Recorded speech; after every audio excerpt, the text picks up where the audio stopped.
The paper reports that two of the male prostitutes were given a late-night tour of the White House last year.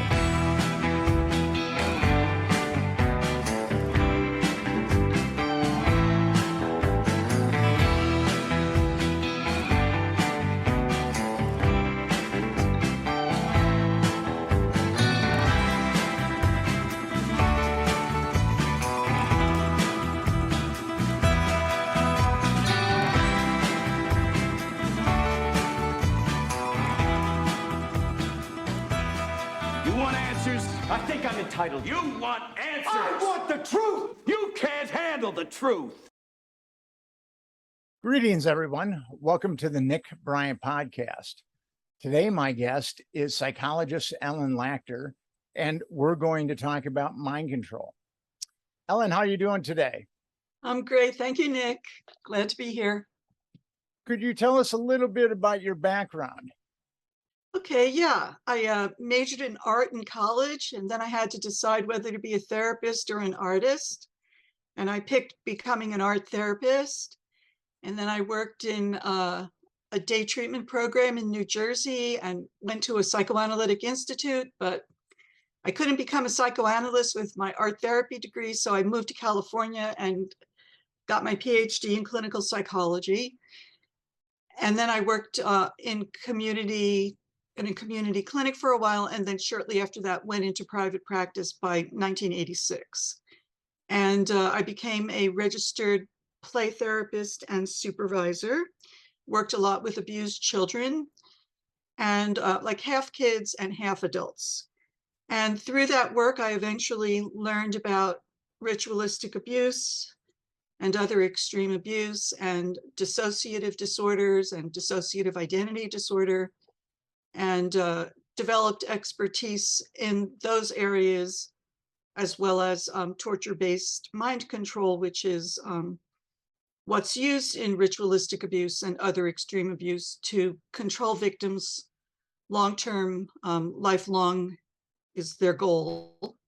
And I've become published in those areas, and I'm also an activist on behalf of victims of extreme abuse, and I have a website where I try to educate the public and to help survivors, and it's called www.endritualabuse.org.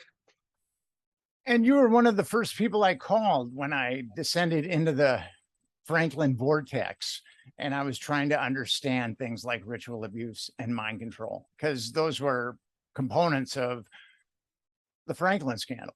And at least some of the victims said that they had been exposed to ritual abuse. And also one said that he had been exposed to mind control. But then a woman who I interviewed, who was also a victim, started having memories of that.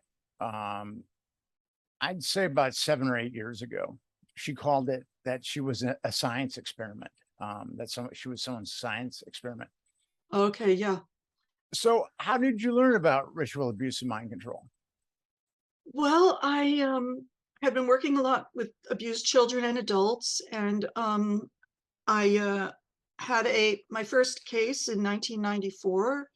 The mother did not tell me that the kids had been ritually abused. I met with her. I took a general history. She did not share the ritualistic elements, but then after I met her kids, and they did some very disturbing things in the playroom that I had never seen before, which I'm going to leave out to maintain confidentiality. I brought the mother in alone in the next meeting, and I said, I'm wondering if this is ritual abuse. And she said to me, well, that's what I think, but I didn't want to influence you, which is sort of funny because the False Memory Syndrome Foundation had already been talking about how therapists influence clients to believe that they were ritually abused or that children were ritually abused. And in this case, the mother was trying to be careful not to influence me, and I came up with it on my own, as did she. So yeah, did you have a question? No, it's kind of interesting. There was a book called Chaos, which has been, it's an amazing read. And the author goes in to talk about Jolly West, who was a member on the scientific board of the False Memory Syndrome Foundation. And in the book, he's saying that he has the ability to implant memories. He was a psychiatrist. And according to his stance on the False Memory Syndrome Foundation, therapists implanted memories. I think it's interesting that the False Memory Syndrome Foundation is saying that we therapists implant all these memories simply by, listening to our clients and listening to their symptoms and asking pretty open-ended questions. And well, they would suggest that we ask leading questions, which we have no interest in asking leading questions. But anyway, but the irony is that the abuser groups do implant memories, but they do it using very systematic methods like covert hypnosis or making people suggestible through other means like drugs or torture, and then making them believe things like they'll do, for instance, a pseudo surgery where they make a victim believe that they put a microchip in their head, and maybe they'll have a mirror and they'll actually make a cut and there'll be some blood, and the abusers will be dressed in surgical scrubs, and the victim will come to believe, or that personality who was in executive control at that time will come to believe that they do have a microchip in their head and that it can read their thoughts, and that the abusers now know everything they're thinking and every thought that they have potentially of defying the directives of the group. So yes, memories can be implanted, but it takes quite a lot of very calculated and systematic methods, illusions, tricks, mirrors, film, all kinds of stuff. So a lot of people on the False Memory Syndrome Foundation were found to be connected to the MK Ultra program, and here they are accusing therapists of implanting memories of abuse, which is quite hard to do. If you want to implant memories, you've got to do some pretty cruel and strategic abuse. Well, Jolly West and some other people on the False Memory Syndrome Scientific Board actually conducted CIA mind control experiments.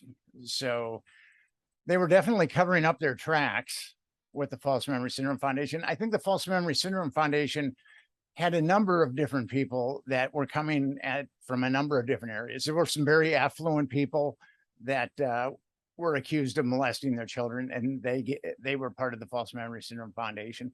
And the Amazing Randy, which kind of surprised me initially because he does look like kind of a freak, but I've also been told that he is a pederast. So maybe that's what he was doing on the False Memory Syndrome Foundation. The Amazing Randy was a magician. Right. And then, Ralph Underwager, one of the founders, was, later revealed some of his true colors, talking about, what was it? The magazine Padika. I can't remember if it was in Sweden or the Netherlands, saying Netherlands pedophile magazine. Yes. Yeah. Saying, he thought it was just fine for men and boys, and he wasn't talking about 18-year-olds to have sexual relationships. And they got rid of him from the False Memory Syndrome Foundation. Well, he was one of the founders. Yes. And actually, he said that child abuse was God's will. Okay. And also, he did say that 70% of women who had been abused as minors found that the experience was beneficial. So Ralph had a lot of problems that didn't sync with the population. And that didn't look good for the that did not look good for the false marriage. So that was the end of Ralph, but they found a number of replacements for him. So the False Memory Syndrome Foundation need not fret. So what is your current understanding of mind control based on? Well, let me tell you a little bit about what happened with that first case. So in the first case, a woman, I'll use the pseudonym Julie, she looked at a photo lineup of the alleged abusers and the children in that case, and she identified everybody in the photo lineup except one very, very young person who she did not falsely pick anybody on that page, but she did not recognize that child. So that was pretty alarming to me. I did believe the kids and everything that they told me and everything that they played about and drew about. So it wasn't as if I had questioned them, but when an adult survivor corroborated their abuse in a photo lineup, it was, kind of takes your breath away and really wakes you up that this is pretty bad. It corroborated both cases. So she corroborated the children's case, and the fact that she recognized them corroborated her case. And so that really was, me being thrown into the deep end of the pool as far as understanding that ritual abuse is a reality. There was no way anybody could argue me out of that after that experience. Then the person, Julie, who was not my client, I ended up getting corroboration from her of very complicated mind control. So an expert in mind control had shared with me a very lengthy alphanumeric code that was used for a particular purpose by a particular organization that uses mind control. And this woman, Was that organization affiliated with the government, or? I'll go that far and no further. Okay. Yes. And so, and then in Julie's work on her abuse and trying to overcome her mind control, she was able to share with her therapist that same alphanumeric code, which I then received and saw it was the same one that this expert had provided to me. So that was very disturbing because it was not in Julie's conscious memory. It was something that she got when she worked with her personalities. And the fact that it's not on the internet, that expert who shared it with me did not share it broadly. I really don't know if he shared it with anybody else except the people he worked with. And here she is saying the same code, which actually worked for the purpose it was intended to work for with Julie. So then, and I'm being a little vague, to protect confidentiality, protect all the parties involved. But that was very alarming because now I had evidence that a government agency was using very complicated strategies to control people and to control their mind, and that it actually worked. And that's when I entered my secondary post-traumatic stress disorder myself. I mean, I was functioning, except I was devastated because now I knew about ritual abuse as a reality and about our own government's use of mind control on victims beginning in childhood. And that was a very hard thing to stomach. I was raised in a pretty sheltered way. Nobody I knew as a kid was abused, not in any significant way. Maybe parents who said a couple of nasty things sometimes, but to discover that level of abuse, I was very frightened, and that was a big adjustment, which all therapists have to go through when they learn about this work. We have to be basically thrown into having some vicarious traumatization and have to adjust and change our view of the world. I know you've had to do that, Nick. With the Franklin scandal, I was devastated when I realized that the Franklin scandal was a reality. It was totally devastating to me that my government would, or some malignant corner of my government would take part in the abuse of children. That was, I just found that utterly devastating. Right. It's like, but luckily you're the kind of person who, when you learn something like that, you go, I have to do something about it. And I'm that kind of person too. And there was no way anybody was going to get me to back down, because I would, when I would meet one-on-one with somebody, I would give them more of the details of that story. And it's like, some people would try to argue me out of it. I go, you cannot make me budge. I know what I know. I have corroboration for ritual abuse. I have corroboration for government mind control, and you will never make me doubt myself. You can try gaslighting me. You can say whatever you want. You can try to destroy my reputation all over the internet, like the Satanic Temple and the Grey Faction have tried to do. It doesn't matter. Well, why don't you talk to us about that? Okay, so the Satanic Temple, created by Doug Mesner, actual name Doug Missico, alias Lucian Greaves. He loves to hate me. He's my biggest hater. And he has very ferociously tried to destroy me and to discredit the reality of ritual abuse by trying to destroy me, among trying to destroy many others, for a very long time. So he originally claimed that I caused a woman to kill her child and to attempt to kill herself, and she claimed that that woman and that child were my psychotherapy clients. Now, when that woman contacted me for information and resources, I provided her with those. And based on what she told me, I had to file a suspected child abuse report. Now, I don't make a finding of child abuse.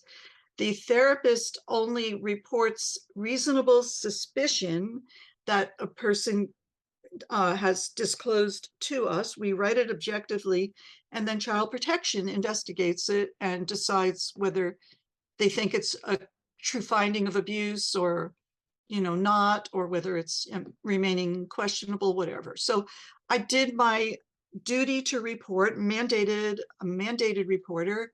So I reported it. And then Doug Mesner claimed that I caused her to kill her child and to attempt to kill herself, because I had implanted a idea in her mind that the child was ritually abused. Well, when she came to me, she suspected that kind of abuse already, and she provided me with quite a few details that were concerning enough to raise reasonable suspicion. So I made the child abuse report. I had no contact with that woman for over a year at the time that she had killed her son and attempted to kill herself.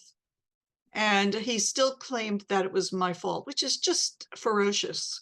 It's Satanists behaving badly. Yeah, exactly. I mean, it's just like, that's just cruelty to do that to somebody, like to me. Anyway, and then he used that as an example of why therapists should never consider that ritual abuse may be true. And then he staged protests against me and at an ISSTD conference with tombstones and people dressed up as the angel of death and saying ISSTD kills and I kill. And I mean, for God's sakes, I was trying to give somebody referrals so that her child could get therapy. Anyway, so then he organized a petition and on the internet, which I think is still up, but when he had about 1,000 signatures, the petition said something to the effect of, I, Lucian Greaves, founder of the Temple of Satan, demand that the California Board of Psychology remove the license of Ellen Lacter. I think he like to call me Ms. Ellen Lacter. He doesn't like to acknowledge that I'm a psychologist, that I have a doctor title, etc.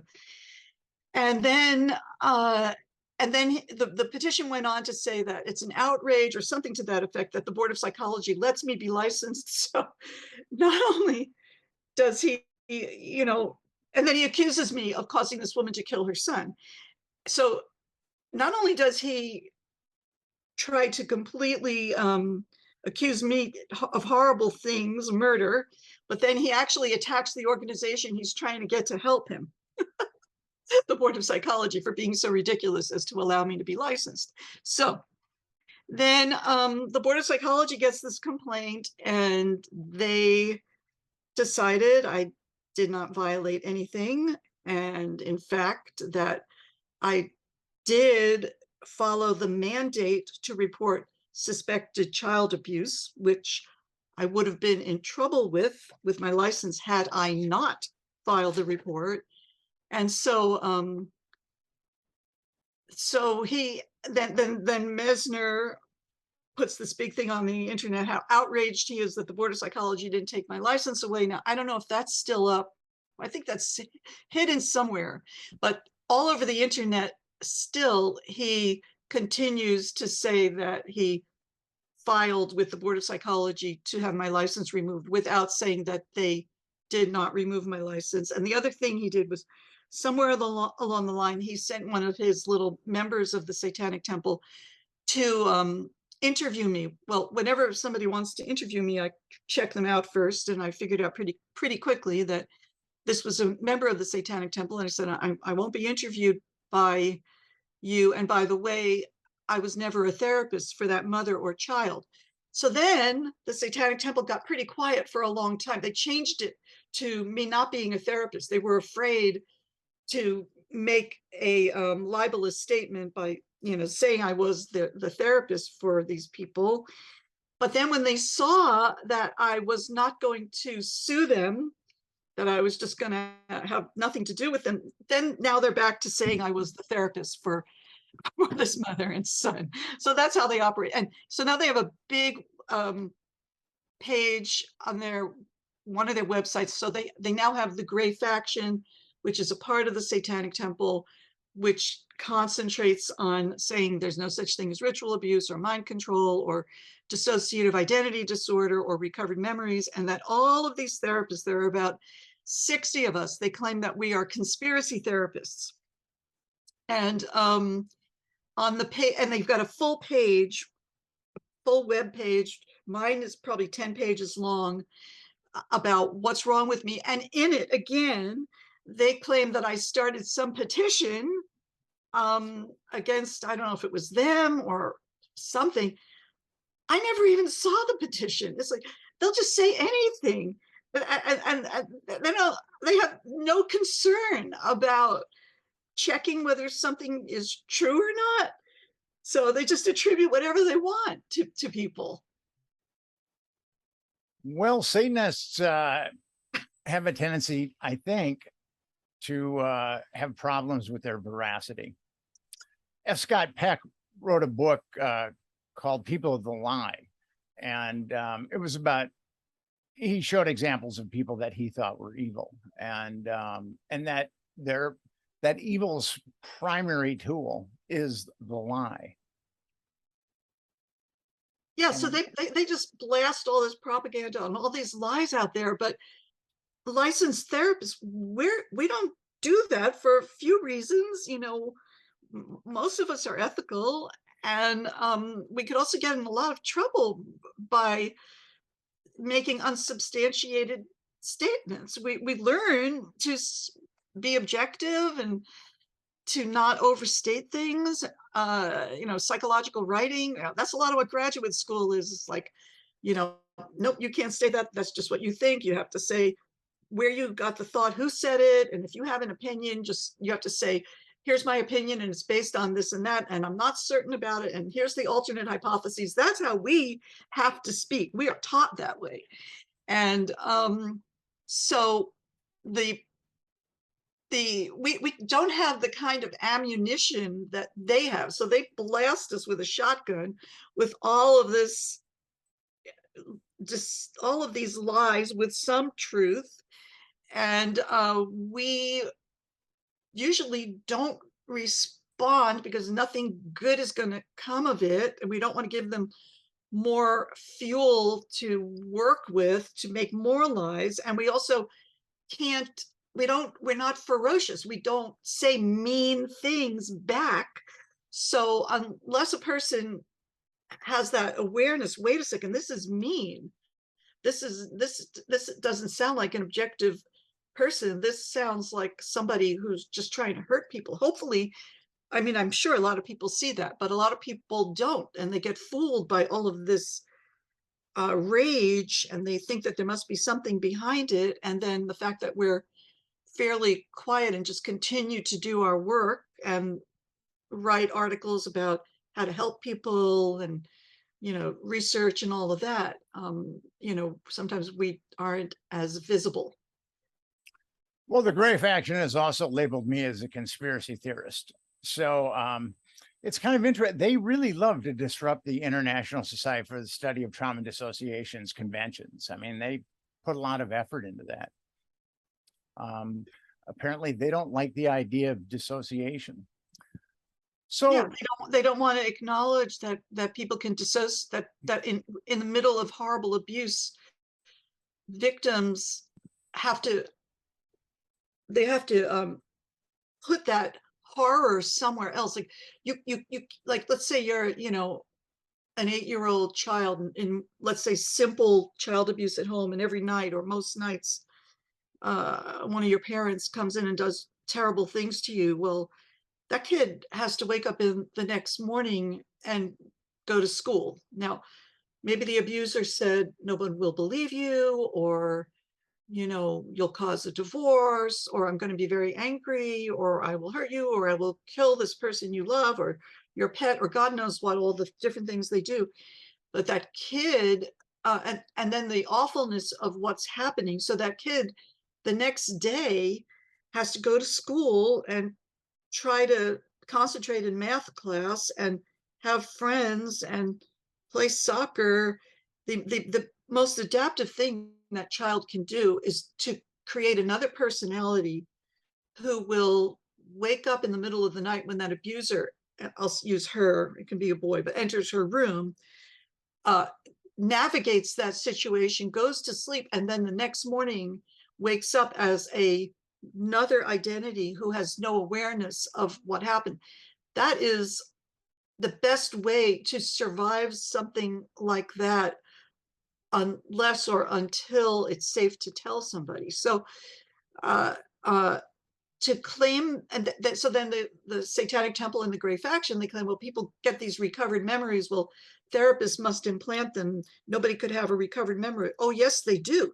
They have a recovered memory because now they're finally sitting with somebody who's safe, and now they can afford to know what that other personality has been holding, or that other personality is watching from the inside and sees this person is somebody I can tell this to, who's not going to go back and tell my abusers, who's not going to tell me that I'm making it up, who's going to care about my feelings and my pain. And that's a recovered memory. It was dissociated and recovered. It's a natural process in response to terrible abuse. It's what happens if the abuse is at a certain level. That is likely what is going to happen. If an abuse is at a level of absolute horror and unbearable unacceptableness, the person will form dissociated identities to deal with that. Especially, and if it's chronic abuse. If it's a one-time incident, that might not happen. But with chronic abuse, it's the way to preserve your sanity and functionality until it's safe to remember and to tell somebody. So what is your current understanding of mind control based on? Okay, so lots of clients, I'm not going to provide a number because that's kind of a confidentiality issue, but children through adults.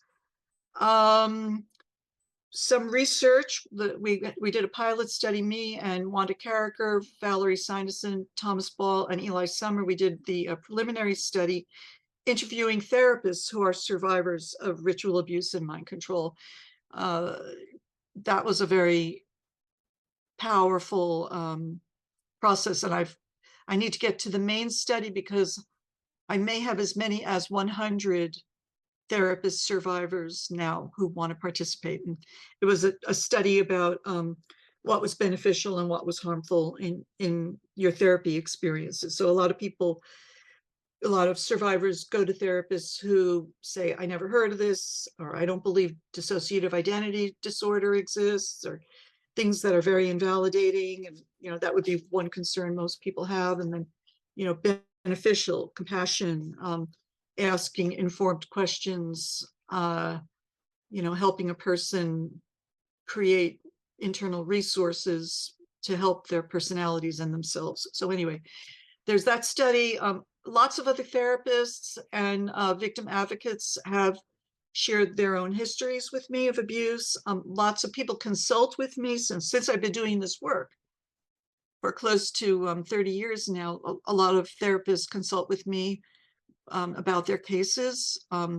So we also have, research, clinical literature, lots of very, good study. Well, we have the Extreme Abuse Survey, which was a giant study of extreme abuse survivors, and research. And now, a big thing that's adding to our knowledge base of this level of abuse is the production of child abuse materials and the evidence of that. So that's something that is very hard to claim does not exist. So people like the Satanic Temple, they can try to claim that ritual abuse does not exist or that mind control does not exist, even though we have very substantial evidence of that.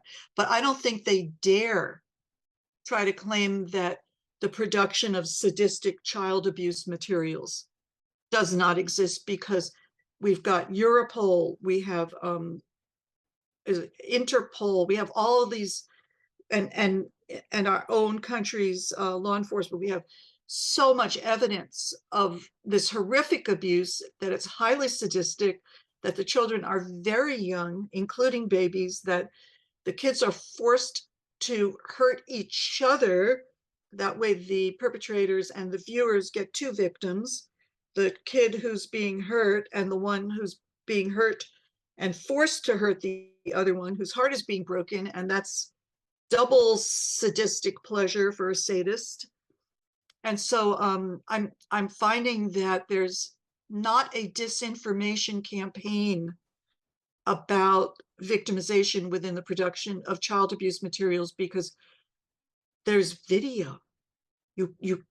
So it's very interesting. So it's the same level of horror in the abuse, but I have not found the disinformation campaign. I had you on the podcast previously, and we talked about the Extreme Abuse Survey, which I think is a very cogent study that looks at extreme abuse, including mind control, and makes some fairly definitive statements about it with a tremendous amount of corroboration. Absolutely. So, I know I did a shorter podcast with you about the Extreme Abuse Survey like a half a year ago or something, but let's see here. So 1,471 people responded from 31 countries. So 1,000 of those 1,471 responded to the item, secret government-sponsored mind control experiments were performed on me as a child. And of that 1,000 who responded to that question, 257 of them said yes. So that's 26%.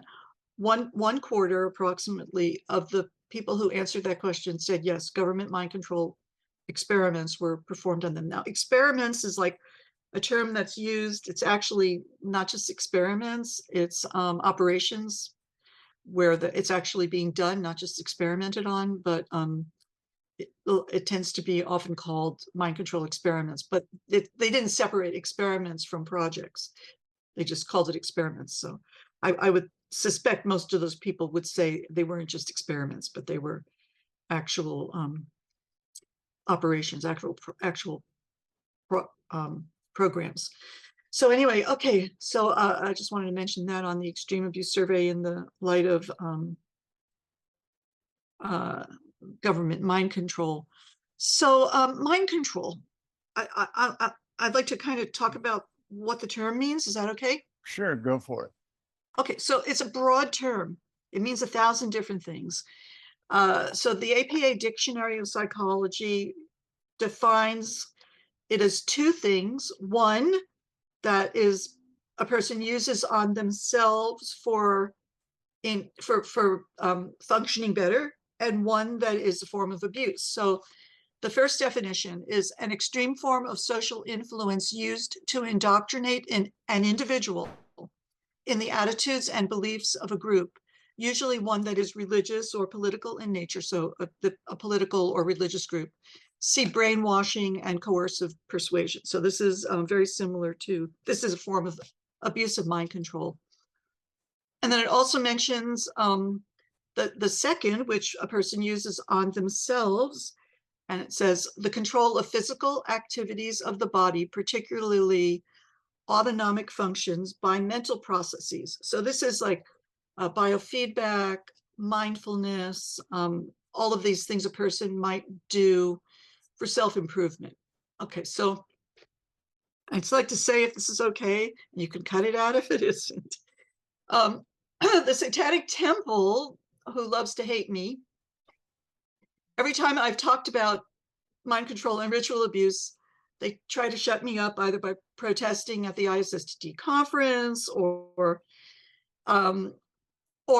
complaining to the credentialing bodies who authorize continuing education credit, saying that I'm out of my mind and that ritual abuse doesn't exist and mind control doesn't exist. So in one of my more recent presentations, they did that. They wrote to the New York Board of Education, because the credentialing organization that provided our American Psychological Association continuing education credit was in New York. So they sent a letter to the New York Board of Education, to that credentialing organization in New York City, and to the American Psychological Association, claiming that that mind control is an absurdity and that we shouldn't be talking about this, and saying all of the ferocious things that they like to say about me. Well, since then, the APA does not want presentations that use the term mind control, even though the APA Dictionary of Psychology defines, the first definition is an extreme form of social influence used to indoctrinate an individual in the attitudes and beliefs of a group, usually a religious or political group. See brainwashing and coercive persuasion. So how has the APA handled that type of cognitive dissonance? by not wanting to listen to me. by taking it the easier path of just not allowing presentations to put that in the title or the course description, to avoid being ridiculed by the Satanic Temple. Why is anybody concerned about being ridiculed by the Satanic Temple? I am proud that I'm ridiculed by the Satanic Temple. I mean, and I am proud that the Satanic Temple labels me a conspiracy theorist. Have they also called you a conspiracy therapist? Or you just no, theorist. I'm a conspiracy theorist. I have nothing to do with therapy. Well, no, but they don't care. So some of the people they label conspiracy therapists are not therapists, but they don't care because they don't need to tell the truth. They just like to blast cruel accusations, out there. So anyway, one of my clients, a victim of this level of abuse, he calls them edgelords. I'm like, what's an edgelord? I'm 71. My client was like 18. What's an edgelord? It's like, oh yeah, that's what they are. They're edgelords. They like to be edgy. They don't care if they have any truth behind what they say, but they like to be out there and, screaming and ferocious and getting a lot of attention, which they do. They're all over the internet. They have a million websites. Satanic sheep. I'm a psychologist. If I say they have a million websites, I have to say, no, wait a minute. I'm just using that as a figure of speech. No, they don't have. That's how careful I have to be in my wording. No, they don't have a million websites. They probably have 100. Well, we don't want to get you in trouble with the APA. Yeah, really. Because they love me so much. So anyway, okay. Now, if we're talking about abusive mind control, because we're not going to talk about the kind of mind control a person does when they use, self-compassionate mindfulness. when we're talking about abusive mind control. So there's Yes. two levels. There's the consciously registered abusive mind control, which for God's sakes, everybody knows, everybody is very familiar with. And then the mind control that is not consciously registered, which is the stuff that I have expertise in. But first, for the sake of, how long are you going to give me, Nick? Just keep going until we drop, I guess. Okay, so I want to first talk about consciously registered mind control, because it's like everybody knows about this stuff. You can't say don't talk about mind control when it's so well established. So some of the terms for it are mind control, indoctrination, brainwashing, thought reform, groupthink, which is the effect of mind control, psychological manipulation, and psychological torture. Psychological torture is done for mind control. Okay. Familiar approaches. Okay. An abuser group, let's say the production of child abuse materials. Let's say the kids in a preschool, and the preschool is dirty and the parents don't know it. And they bring the school brings the kid to a facility to be filmed in the production of sadistic child abuse materials. They tell that kid, don't tell anybody that you were here, or we'll kill your mother. Straight up terrorization, threats. That's a form of mind control. Now, I'll give you in that example an example of the kind of mind control that is not consciously registered.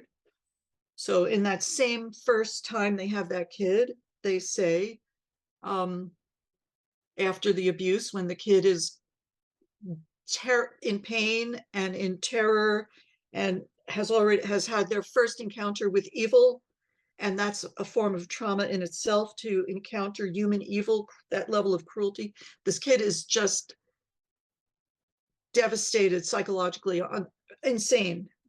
And then they say, when you are here, you are trying to think of a cartoon character that I could use here. A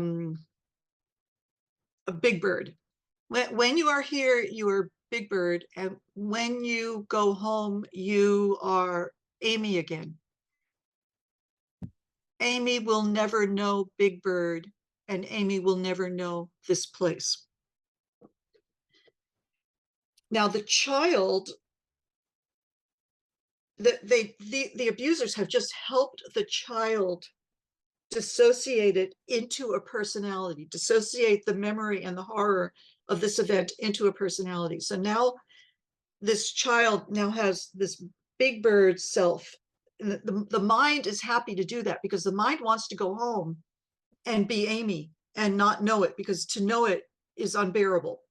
So these people just exploited the need to dissociate unbearable abuse in a very strategic way by facilitating the formation of a personality. Now, the kid probably would have created a personality to hold that memory anyway, but the abusers gave it a name.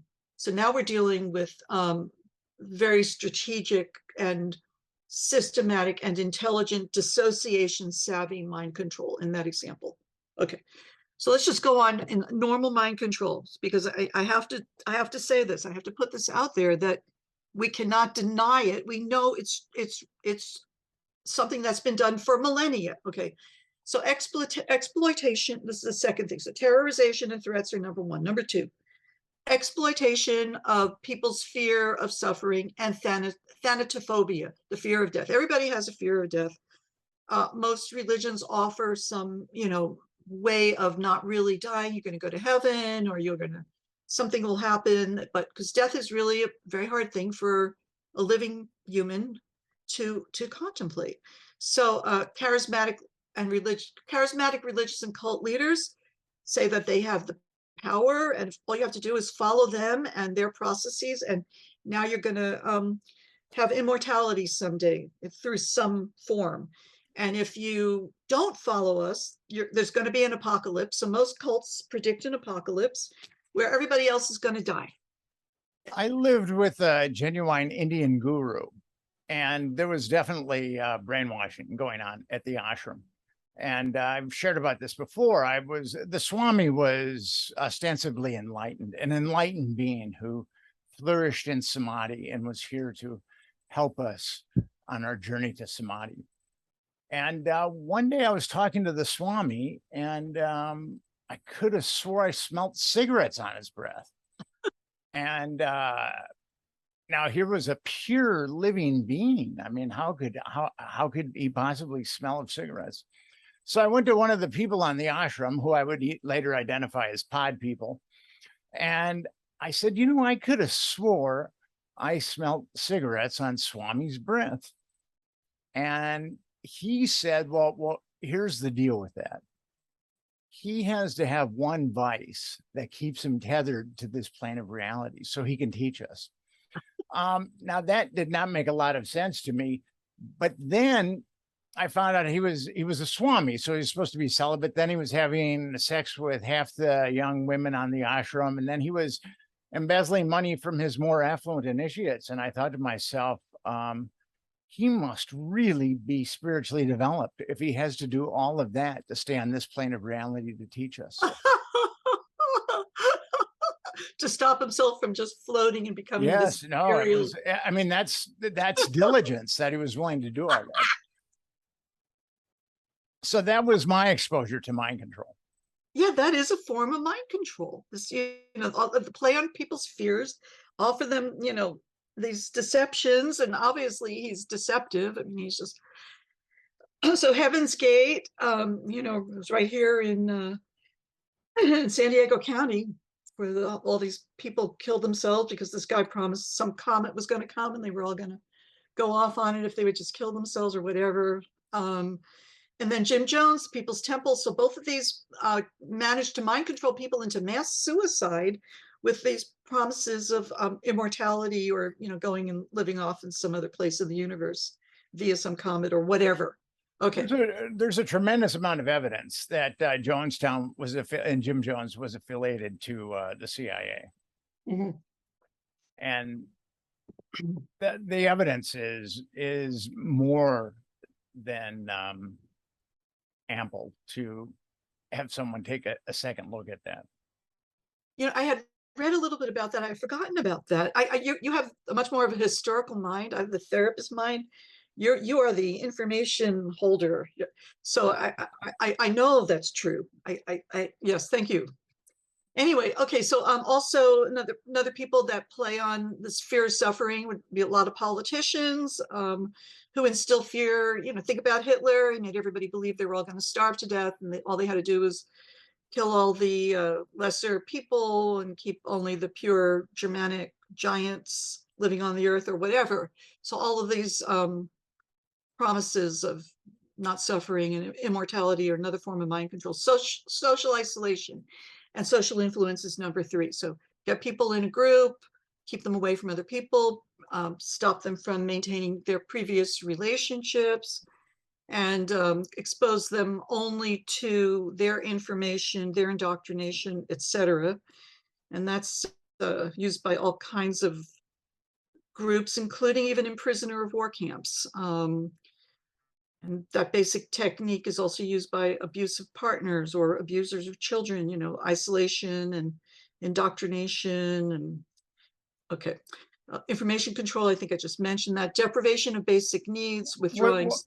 What's interesting is when you get into isolation, there were mind control experiments done at Vacaville Prison in the 1960s. And Donald DeFreeze, who was a prisoner there, who was actually the subject of MK Ultra experimentation, where he was deprived, sensory deprived, and ultimately manipulated from that point. And he became head of the Symbionese Liberation Army, and that's how he was able to brainwash some of the people in the Symbionese Liberation Army, including Patty Hearst. They kept her in a closet and completely gave her sensory deprivation, and ultimately molded her into Tanya, the bank robber, instead of the rich heiress, Tanya, the bank robber. So he used what was done to him. Yes. Oh my God, I didn't know that. Whoa, okay, so that's enough. You make a person very susceptible to whatever you tell them, because you put them in a survival threat mode or a sensory deprivation mode, and then that person is very receptive to whatever it is that you want them to do or whatever you tell them to believe. So that's and that technique is also used with dissociated identities in the more complicated mind control procedure. So in the kind of abuse that is consciously registered, the person knows they had these things done to them. In dissociation, savvy, trauma-based mind control, it's done to particular personalities to get those personalities to follow particular directives or serve particular functions without the front personality even knowing it. So all of these techniques are used in the more complex mind control, but with dissociated identities. So, okay, so here's actually, so talking about these consciously registered forms of mind control, often referred to as brainwashing. The American prisoners had that done against them in the Korean War. And so here's a little bit of a description that, and the effectiveness of this is part of what was the impetus for the United States to begin all of their mind control projects. So, okay, brainwashing describes the process of indoctrination that occurred to some American prisoners of war during the Korean War, 1950 to 1953. It's a term coined by journalist Edward Hunter to describe thought reform programs and methods developed by Chinese communists after taking control of China in 1949. The communist Chinese hoped to influence their own people and some prisoners of war enough to cause them to change their beliefs and accept beliefs as true that they previously had considered false. Their methodology included starvation, deprivation of sleep, and isolation of victims alone in a prison cell or a small room for long periods of time where they feared for their lives. They were told repeatedly and harshly that their political, religious, or societal beliefs were wrong, while shown the advantages of complying with their captor's position. So, okay. So that's the conscious techniques. Those techniques are used by religious cults in organized crime, prisoner of war camps, human trafficking by pimps, and even within families against partners, children, elders, etc. Okay, these kinds of consciously registered mind control have a profound effect on victims' thoughts, emotions, and behavior by way of both the prefrontal cortex, logical, verbal part of the mind, and also the more limbic system, emotional part of the mind, because it's so devastating. It affects you from like the trauma point of view, where you're just affected all the time. However, you do know what happened to you, unless you dissociated and formed another personality in the process of those abuses. And since you know what happened to you, then you can later go, oh, wait a minute. Do I agree with that? Do I believe that? That guy was smoking cigarettes. You know, you can begin to critically think and just defy what they were trying to make you believe and feel and do. Unlike when mind control is done in a way where it's not registered in the conscious parts of the brain. And you're talking about DID. Okay, so that's where we're going now. So first of all, a more general way that mind control might not be consciously registered is covert hypnosis. So I won't spend a lot of time on that. But it is, let's see here, what do I have on that? Okay, so United States intelligence agencies recognized the power of covert hypnosis since the late 1940s, when concerns about Soviet Russia's use of covert hypnosis and other tactics of mind control of unwilling subjects spawned the Cold War mind control projects of the Office of Strategic Services, that the OSS, and its soon replacement, the Central Intelligence Agency. And those included Project Bluebird, which began in 1949, Project Artichoke, which began in August 1951, and Project MK Ultra in 1953. So a Project Bluebird Artichoke memo from, let's see, this is a 1975 memo reviewing what happened in the 50s under Artichoke. It says, the incongruities in the confessions and the anomalous behavior of Russian defendants were the impetus of Project Bluebird, which has had as its goal the protection and gathering of information from both willing and unwilling individuals. So that's my paraphrasing for the most part. But the memo states, in the course of the project, many techniques were suggested for investigation, including the use of sound, blinking lights, so that's sensory bombardment, hypnotism, and psychochemicals. So and then that Bluebird was renamed Artichoke in 1951. Okay, so it's interesting that people that are DID are highly susceptible to hypnosis. And, well, yeah. And I found now it's on the internet, but when I originally got the document, it was not. It was talking about making people have extrasensory perception.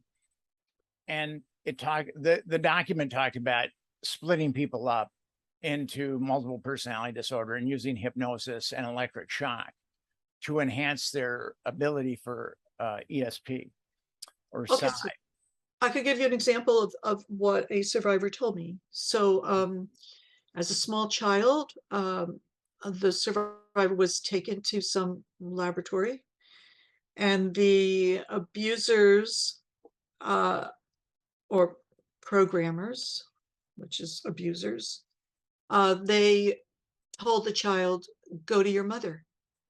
And the kid said, I can't go to my mother. She's not here. And they electroshocked her and said, go to your mother. And they did this a number of times. So they were trying to force her to experience herself as astral traveling to her mother, which is ESP, with electroshock. So that's an example of, and would the child form a personality and with all that electroshock abuse? Probably. Okay, so so here, the Artichoke, it says here, a New York Times article entitled "The CIA Studied Ways to Make a Person Kill Against His Will," memos show. And the New York Times wrote, according to the document, this is the CIA document, an Artichoke team, in quotes, which usually included interrogation experts, drug experts, psychiatrists, or psychologists, was asked to, open quote, give an evaluation of a hypothetical problem in January of 1954. And here's the problem. Can an individual of, and then it's redacted, it's 6 letters, so I don't know if it says Korean, German, it's 6 characters. Can an individual of deleted nationality, descent, be made to perform an act of attempted assassination involuntarily under the influence of Artichoke? So now we're talking about, very nefarious abuse of mind control. Okay. And similarly, another Artichoke document of 1952 said, can we get control of an individual to the point where he will do our bidding against his will, even against such fundamental laws of nature as self-preservation? So MK Ultra was formed after Artichoke in 1953. Sidney Gottlieb was named as director. Carol Rutz, in her book Nation Betrayed, said Sidney Gottlieb was her programmer. And the program included experiments conducted by psychiatrists to create amnesia, new dissociated identities, new memories, and responses to hypnotic access codes. In 1972, the then director of the CIA, Richard Helms, and Gottlieb ordered destruction of those records. A clerical error spared 7 boxes containing 1,738 documents. The archive was declassified through a Freedom of Information Act request in 1977, but lots of the identifiers were redacted. Each was given a number, and these are now available on the internet, and many of them on the CIA's own websites. So another one says the subproject 136, this is a 1961 memo, would use drugs and hypnosis to induce and control dissociative states, including multiple personality, would use psychological tricks, reward, punishment, and electroshock. So conditioning of personalities is a mainstay of dissociation savvy trauma-based mind control. That was the sub-project that I was referring to. Oh, okay. The one that you just named. Really? Yeah. Okay. So we use tricks, reward, punishment, electroshock to Yes. control behavior, including that of children. Okay. Yes. A 1955 document, Hypnotism and Covert Operations, discusses placing the conscious mind in a state of suspended animation. There's the prefrontal cortex, right? Get it offline to make subjects have amnesia, both for the fact of having been hypnotized and the origin of whatever new idea or impetus to action has been implanted in his unconscious mind. Read Dissociated Identity. That's my addition, read Dissociated Identity. Okay, 1951 document details an experiment that successfully placed two girls in a very deep trance and then used post-hypnotic coded words, survivors call these triggers, to make them carry and activate a bomb, followed by instructions for absolute amnesia. So put them in a deep trance, perhaps in another personality, use a particular trigger, word, code, piece of music, picture to activate that part of the mind. And then that part does what it has been conditioned to do, carry and activate a bomb. And then that part is to reseed, and just like Big Bird and Amy comes back. Big Bird activated the bomb. Amy didn't even know it happened. Can you help us understand the nature of trauma-based dissociation, savvy mind control? Okay. And that's the type of mind control that you run into quite often. This is the work that the community of therapists I'm associated with. This is the hard work that we do. We work with people who, whether it was ritualistic abusers in ritual abuse groups, that's groups that have spiritual motives. Maybe they're trying to empower Satan to disempower God or Jesus, or something like that, or government mind control projects, or even the more elementary form of this level of mind control would be in the production of sadistic child abuse materials, where they want only a amnesic personality to be the one who's at home.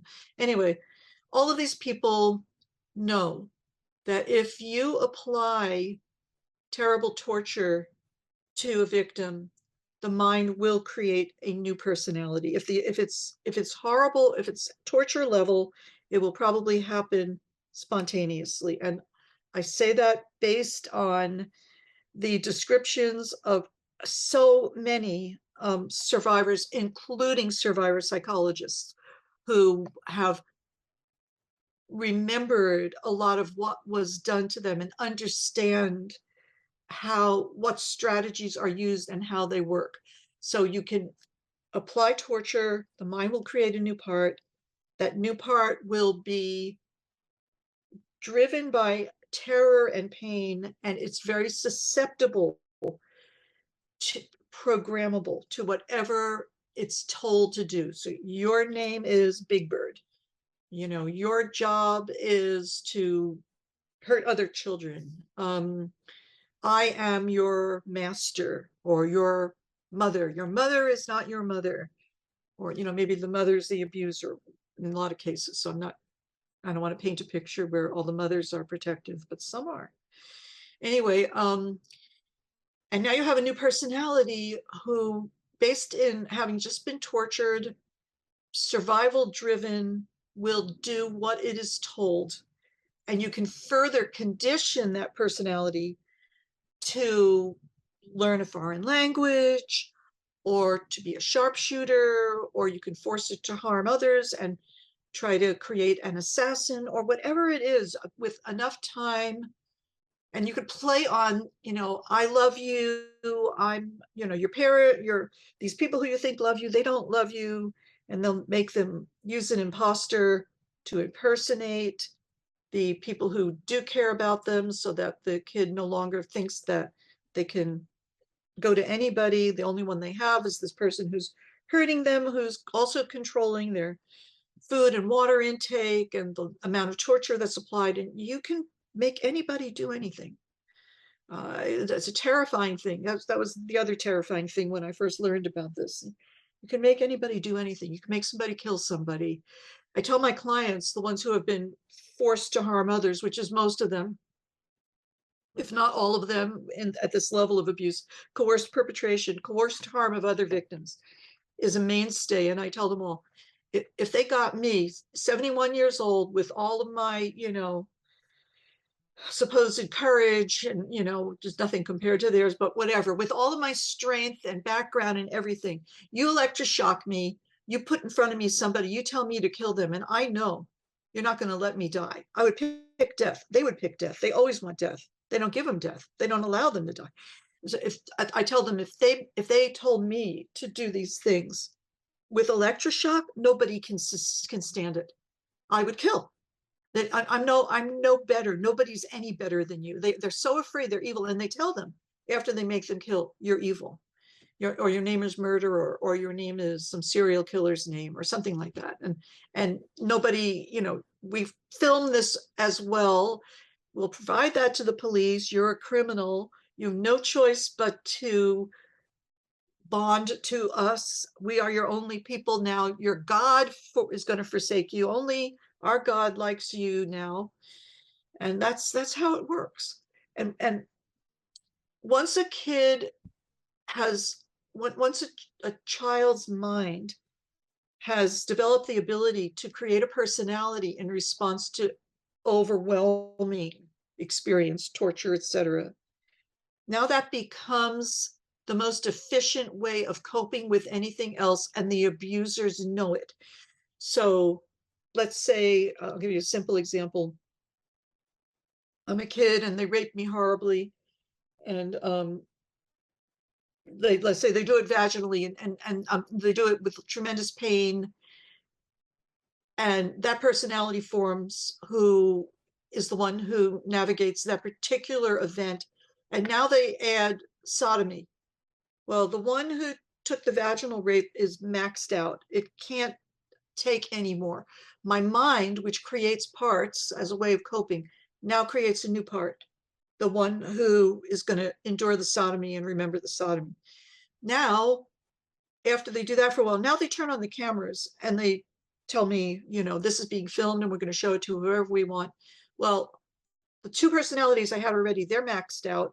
My mind will readily give me another one to hold that shame and horror of humiliation, everything of it being filmed. Now they make me hurt another kid.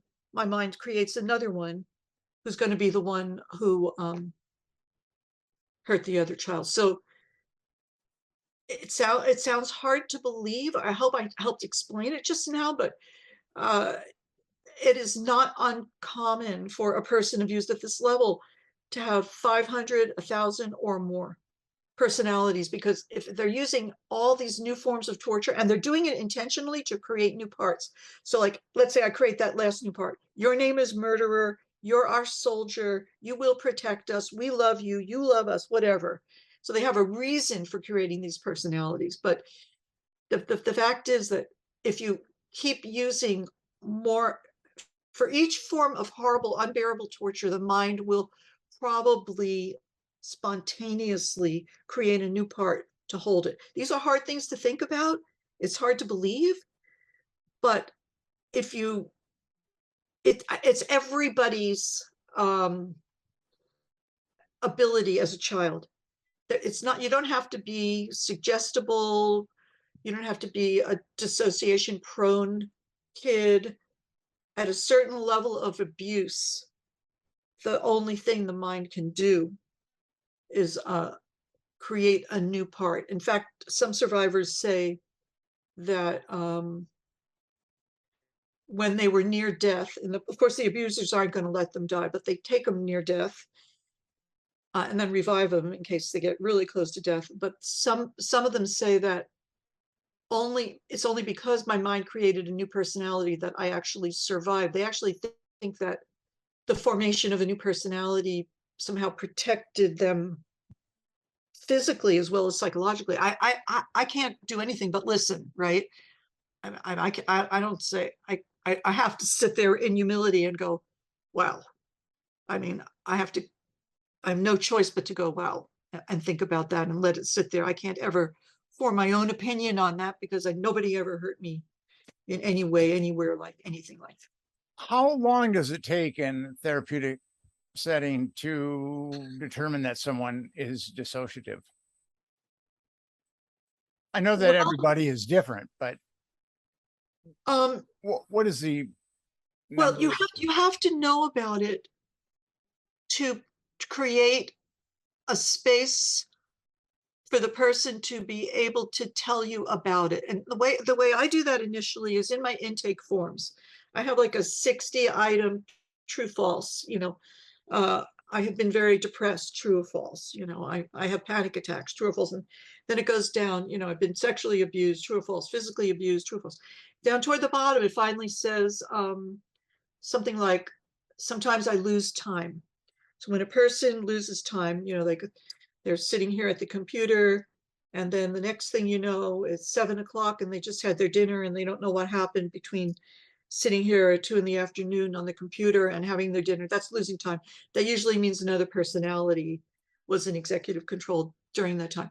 So that's one question I asked. And the other question is, I hear voices in my head, and I hear voices outside of my head. Both of those can happen with DID.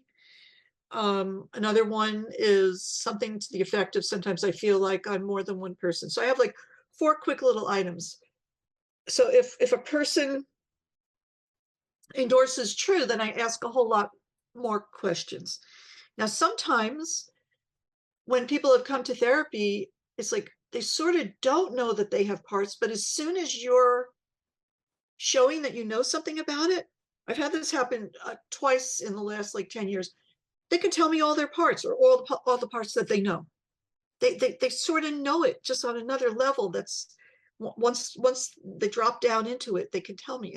Others, it's a harder time before they begin to, like, oh wow. So like one interesting thing is I hear the voice of a child crying, right? Schizophrenics don't usually hear a child crying. A child crying is usually a part who's been hurt. So that's a really good question. So and you start with, the pretty open-ended general questions. And then if they say yes, then you probe a little bit more. People don't want to know about their parts usually, unless they've had them for a while and they've learned to love them and their friends and stuff. They don't want to know about them because they hold terrible memories of terrible things. So just identities form to protect you from knowing. So it's not like you want to know them. In fact, you don't want to know them. And it's a hard process to get to know them, because when you get to know one, you know what happened to it. So that's why therapy takes a long time, because each one holds something unbearable and painful. And people with dissociative identity disorder generally aren't diagnosed until they're in their 30s. I mean, a lot of therapists will whiff on that and think that they have some other type of psychiatric disorder and give them neuroleptics or antidepressants, things like that. Right. Now there's kind of a little revolution happening because of the internet. So the people with lived experience, so they don't want to use the term disorder, and I completely respect that, because it actually protects your sanity instead of making you crazy. I mean, it creates problems too, but for when it happens, during all the years the terrible things are happening, it protects your sanity. And it also protects your sanity because you can't afford to know everything all at once. So it's actually a sanity preserving measure. So, but these people with lived experience with having dissociated self states, or whatever they're calling them, whatever they choose to call them. They are like a social movement now, and people now are and they're saying we're good, and we helped ourselves, and we're intelligent, and we're not crazies. And so the people are seeing this stuff, and they're going, and since it's being presented in this light of, it's a survival mechanism, that people are self realizing they have it and telling their therapists. And hopefully the therapist isn't an idiot who was educated with, oh, it's a rare condition. It's not a rare condition. It's about 1% of the general population has dissociated identities, and about 5% of the clinical population. That's 1 out of 20. So the therapists are the ones that are behind. The survivors are ahead. So as a therapist, when you come across a myriad of alters, I mean, integration was once the goal, and now it seems that developing a system where all the alters can talk and get to know each other is actually more important than integration, or certainly on the way to integration. Yeah, I mean, if you think about it, let's say you find you find a part of you, a young child, like a 4-year-old who was horribly raped, right? And that child, you just discover it, and that child has not had any experience in the current world. It hasn't gotten to have a bowl of ice cream, or pet a dog. It's just formed to handle that horrible abuse and then submerged after it. And that's all it knew. And it has heartbreak and pain and disgust and shame and everything, right? When that more conscious part of the person remembers that, it discovers that part and tries to hear it and know what happened to it and give it compassion and love, that adult part may not want to integrate, to fuse, that's actually called fusion, with that hurt child, because that might devastate that adult for a while, where that adult now will feel all of that child's grief and heartbreak and shame and everything. So I like to help people create a healing place in their mind. So I have them create a healing place just for parts who they discover who are able to move out of the terrible abuse site into the healing place. And usually that can't happen until whatever happened is really known. So if let's say another personality formed with a 4-year-old who was abused in that way, and I say, can that 4-year-old now go to the healing place? The person may say no. And I say, okay, what are we missing? What else do we need to know? Oh, the abuse continued, and now it involves sodomy, and another part spun off, and you need to know about that. So it's kind of like a protection of against skipping something.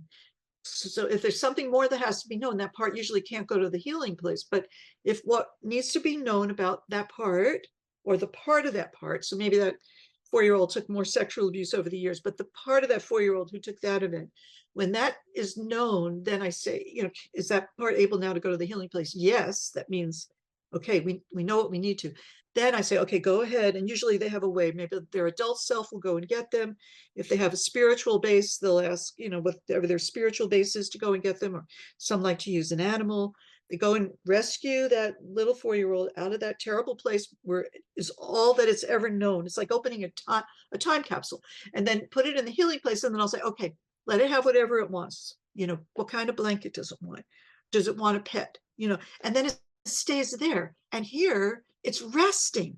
And now it can heal from the physical pain and the shame, and it can begin to just relax.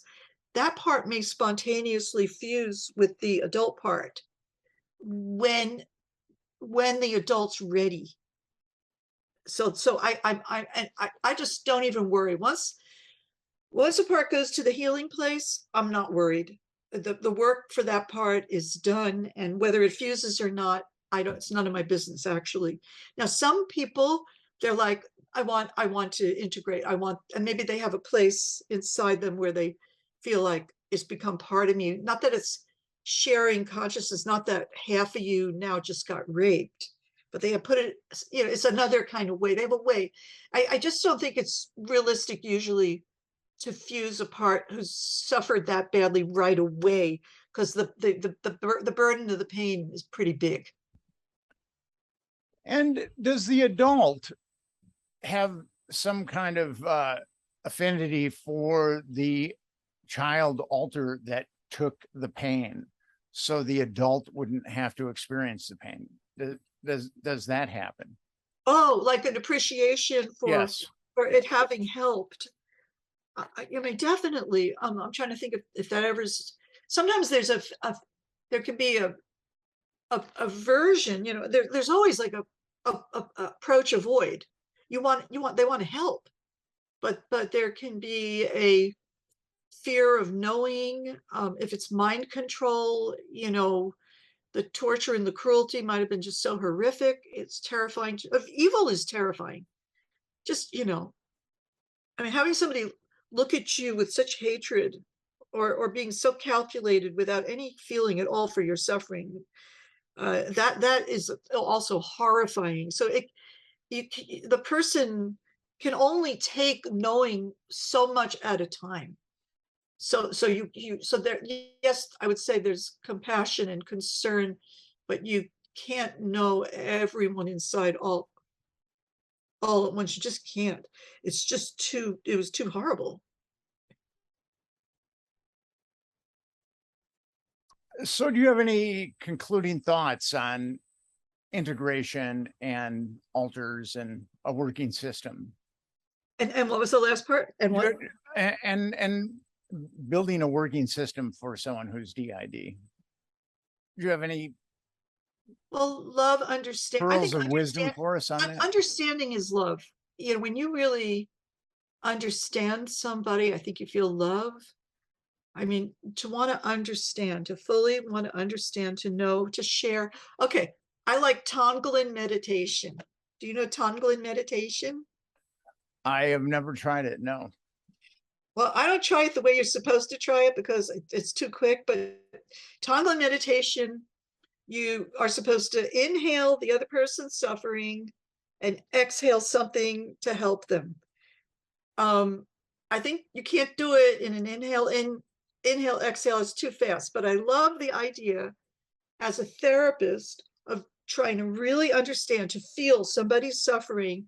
And then what I give back is compassion, concern, really wanting them to have what they want in their life. With personalities, I think it's the same thing.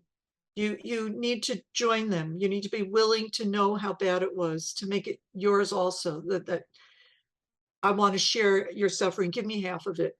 There's like idioms around that, right? Let me share your pain. I mean, I think it's just what works. Give me some. Let me take some of it from you. These kinds of expressions. I think you need to be willing to really know how bad it was. That will make that part feel loved, and that will help. That is the healing. A survivor I know, she calls it the salve of compassion. That compassion is a salve. So I think Tonglen meditation is super cool. I just think they just need to slow it down. So here I am, Ellen Lacter, psychologist, telling thousands of years of Buddhists they need to slow down their Tonglen, but I just said it. Well, the next Buddhist I bump into, I'll talk to him about that. Maybe we can straighten that out.